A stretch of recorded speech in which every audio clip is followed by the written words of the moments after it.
What is going on, everybody? James Hancock here. I'm back to review the new horror film Good Boy, directed by Ben Leonberg and starring his own personal dog, Indy. And while I'm not ready to proclaim that Indy has given us the best performance of the year, certainly in the mix, it's a really good performance by a dog. He will soon come to be known as the Marlon Brando of canine performers, because this is a horror movie from the point of view of a dog, and he's just one of the sweetest, kindest, most curious, lovable, steadfast, loyal companions you could hope to get your hands on. And no matter how dark and spooky the story might get, Indy is a hero that we can all get behind, and this movie does actually get dark and spooky. I won't give away any spoilers in this review, but there was one scene in particular that was so suspenseful and so expertly crafted in terms of setting up the mood and the anticipation of the inevitable jump scare that even though I knew it was coming, when the jump scare finally happened, I screamed, and I screamed like a little child, and everybody in my theater around me just kind of started snickering and giggling, but they can all go fuck themselves because I was scared, and I can't remember the last time I screamed out loud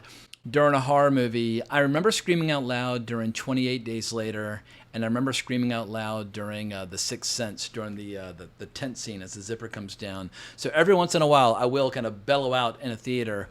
But that is precisely the experience we are paying for when we choose to go see a horror movie. We're hoping to get a thrill. We're hoping to get a jolt. We're hoping to get a heightened sense of experience. And I don't know how much money Ben Leonberg spent on this debut feature. He's directed a ton of shorts, but this is his feature film debut. But I'm assuming the budget was very low. The movie's only 72 minutes long, and it's got one location, and it's basically got two actors in it, apart from Indy. But I'm assuming that the budget was absolutely threadbare. But if director Ben Leonberg can deliver scenes like that with almost no money, I mean, who knows what he might be capable of if he gets his hands on a bigger budget. And thankfully, Shudder picked up this movie for distribution after it played at the South by Southwest Film Festival this past spring. And if I were in Shudder's shoes, I would offer him some sort of deal for his next feature right now, because if they don't, it's going to be Neon, it's going to be A24, it's going to be Focus Features. Somebody's going to swoop in and snatch him up and kind of groom him to be the next big horror director, or at least potentially the next big horror director, because he's following in the footsteps of a lot of great filmmakers that have come before him, where they go off into the woods. They either have a cabin or field or whatever, and they have very limited resources, but just through like their tenacity and their creativity and their resourcefulness, they craft a really memorable, really intense, supernatural horror story. And obviously you had George A. Romero with Night of the Living Dead in 1968, or you had Tobe Hooper with Texas Chainsaw Massacre in the early 70s, or you had Sam Raimi with Evil Dead, or Wes Craven with Last House on the Left. There are a lot of filmmakers who've gone off into the woods with a camera and a few actors and come back with absolute gold. I'm not ready to proclaim that Good Boy is the next big horror classic or next big horror masterpiece, but it's got a really cool gimmick and a really cool hook. Name the last time you saw a good horror movie with a dog as the central protagonist. I've never seen one, or if I've seen it, I can't remember it.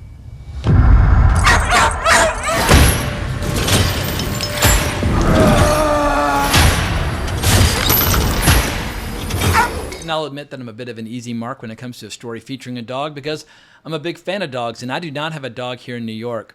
But because I'm always deprived of their companionship and their company when I'm around other people's dogs, like my mother's or my sister's or whatever, I spoil them rotten. As my mother always says whenever I go home, Jamie, you've absolutely ruined Princess. And speaking of Princess, Princess is the dog that was featured in my thumbnail. Thank you, Princess, for lending me your likeness for this video. But as you can tell in this video right here, Princess and I, we go way back. We are very good pals. We are very fond of one another. Gross. Oh, she just eating your face. That's just repulsive. Wash. And I look forward to getting some playtime with Princess this weekend when I head down to Virginia for my mother's birthday.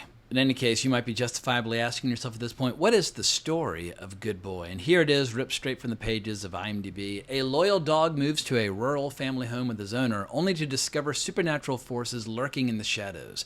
As dark entities threaten his human companion, the brave pup must fight to protect the one he loves most. And that almost gets the job done. But there's one additional wrinkle which I thought was very clever. Back in the late 70s and the 1980s, anytime Stephen King would write a great horror novel, it was never about just like one thing, like vampires or werewolves or the undead or whatever the case may be. He would always have like one other ingredient that would kind of interact with or clash with or distract from the main threat And in this case, Indy's owner is incredibly sick with a respiratory illness, but the respiratory illness is depicted in such a gruesome, graphic way, it almost turns him into a monster himself, and it makes him increasingly kind of like unreliable or unable to fend for himself. And so it places an even greater emphasis on Indy to kind of explore the mystery, to explore this supernatural threat, and possibly save the day. And the movie unfolds in a really interesting way that's kind of disorienting, but disorienting in a good way, because we only learn information or hear information or see information from the dog's point of view. And if the dog's owner is in the middle of like an impassioned phone call with like his doctor or his sister, or talking about all the things going on in his life, if the dog hears a noise and decides to walk out of the room,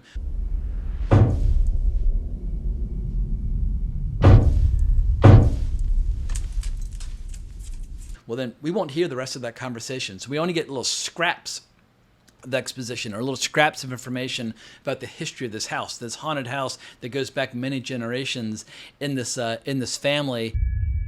I guess I'm next. I should never have come here. And so anytime we are about to learn like all the secrets that we want to know, the dog's like, oh, what's that smell? And he'll just wander off and go looking for something. But as the hero of the story, as the central protagonist, Indy is more than up to the job because he's absolutely adorable. And I don't know to what degree they've brought in like animal trainers and that sort of thing, but they actually managed to get a range of emotional responses to certain situations. And people always say, like there are three things to avoid when making movies. You want to avoid bodies of water, you want to avoid children, and you want to avoid animals, because they're all very difficult to control and predict. But director Ben Leonberg, he just threw all caution to the wind. I was like, you know what? I'm going to place the entire burden of the success or failure of this movie on my own dog's shoulders. Yeah, he just came up with absolute gold. I mean, the movie's got a few little minor flaws, like the owner of Indy in the movie I thought was actually not as good an actor as the dog himself, but luckily there's some other actors in here, like Larry Fessenden, who's a great character actor. Is it Fessenden or Fessenden? I'm never quite sure how to say his name, but he's a great character actor. But what's cool about having a dog as the central character in this horror story is that his face is so expressive, it allows the audience to participate in the movie by kind of projecting emotions onto the dog, whether those emotions are there or not. And as we all know, people who like dogs too much are always assuming that the dog has like supernatural intelligence, or is like a reincarnated spirit, or capable of all sorts of highly sophisticated emotions. And people will talk to the dogs as if they can understand them. I feel like most people go above and beyond the Call of Duty when it comes to giving their dogs the benefit of the doubt when it comes to what they can understand and what emotions they might be feeling. But in the context of this movie, if we're afraid and we see the dog looking up in alarm at a shadow, then we assume the dog's afraid or feeling concerned for his master or whatever the case might be. But it allows the audience to kind of get engaged with the story in a way where the filmmaker kind of surrenders control over what emotion the audience might be feeling or what emotion they might be assuming that the dog is feeling under those circumstances. And I should also add that according to Wikipedia, there was no CGI used in the movie to try to enhance the dog's performance or manipulate the dog's performance. It's all captured in camera, and it makes the movie all the more gripping. And when it comes to the horror of the movie and some of the supernatural ingredients and the shadows that are at play, there are definitely some CGI effects and digital effects and that sort of thing. Obviously, it's a very low-budget movie, and they're trying to use whatever weapons they have in their toolkit. But at least when it comes to the dog's interaction with the movie all around them, it's 100% genuine, and it just makes the movie eerily compelling. Now, I know there are going to be a lot of dog lovers out there who are going to angrily demand to know in advance, does anything bad happen to the dog? Because I'm not going to go see the movie and if something bad happens to the dog. And that is a difficult question to ask without giving away some spoilers. Then my next comment will be, I guess, spoiler light. But if I can persuade people to go see the movie by helping them know in advance what kind of experience they might be in store for, I'm just going to go ahead and give away like a small giveaway. So last warning, 3, 2, 1, mild spoiler warning. All I'll say without giving anything away is that you will definitely feel fear for the dog, and you'll definitely feel like the horror is genuine.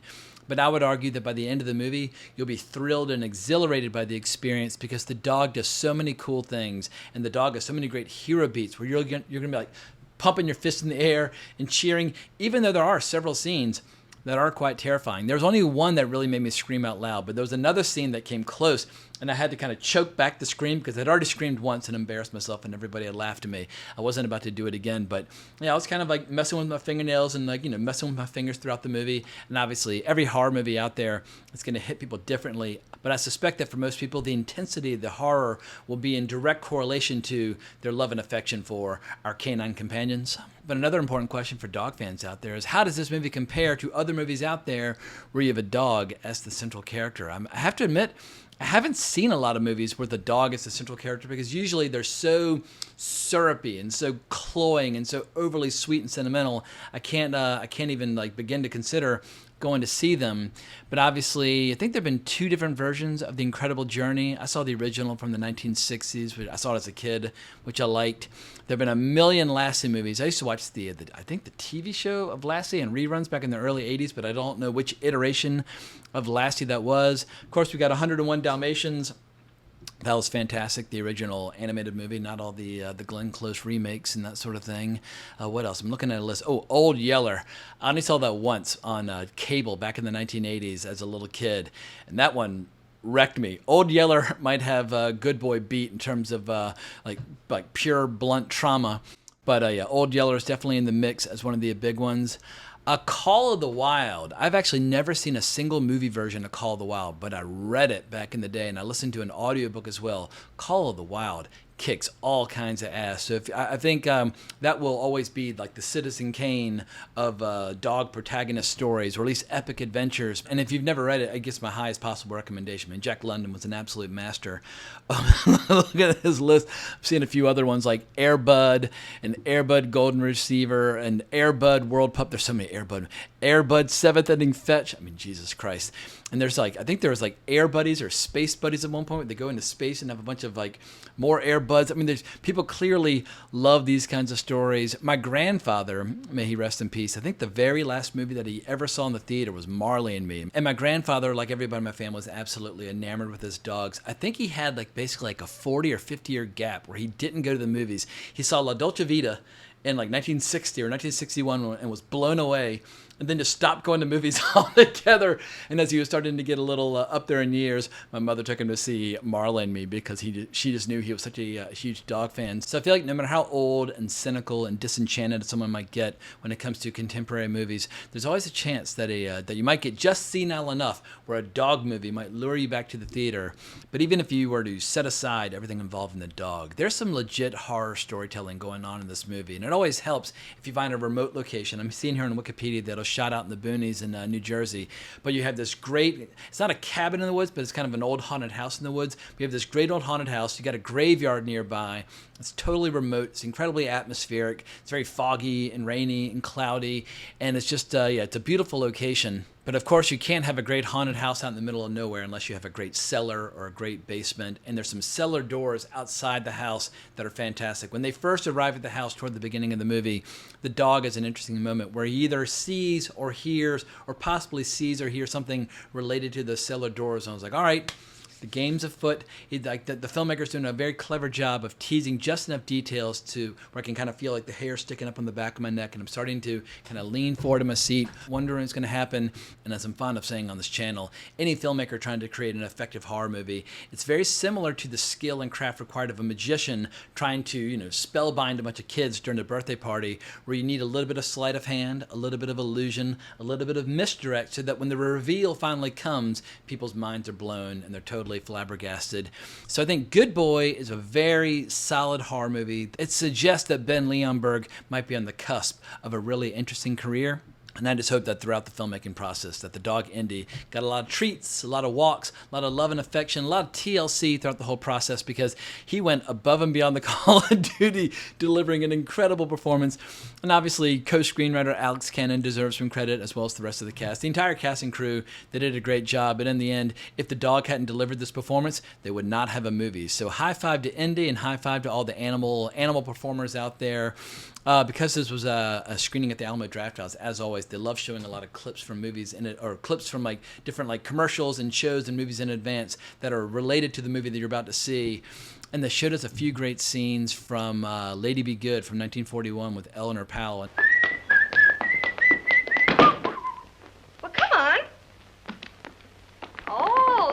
get on this thing too, huh? Thought you did.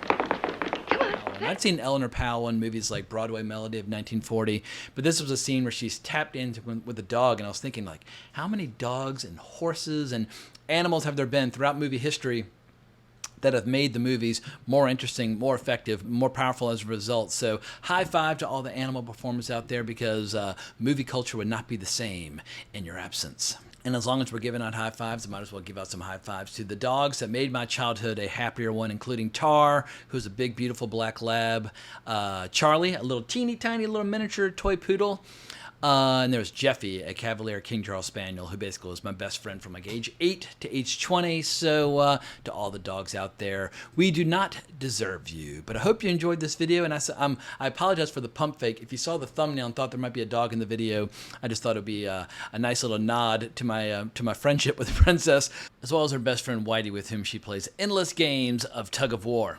But let me know what you think down in the comments below. What are like the top 10 best dog movies ever made, irrespective of the genre? But if you enjoyed this video, please consider liking, subscribing, hitting the notification bell. Hope everybody gets a chance to see this movie sooner rather than later, but more importantly, as always, onwards and upwards.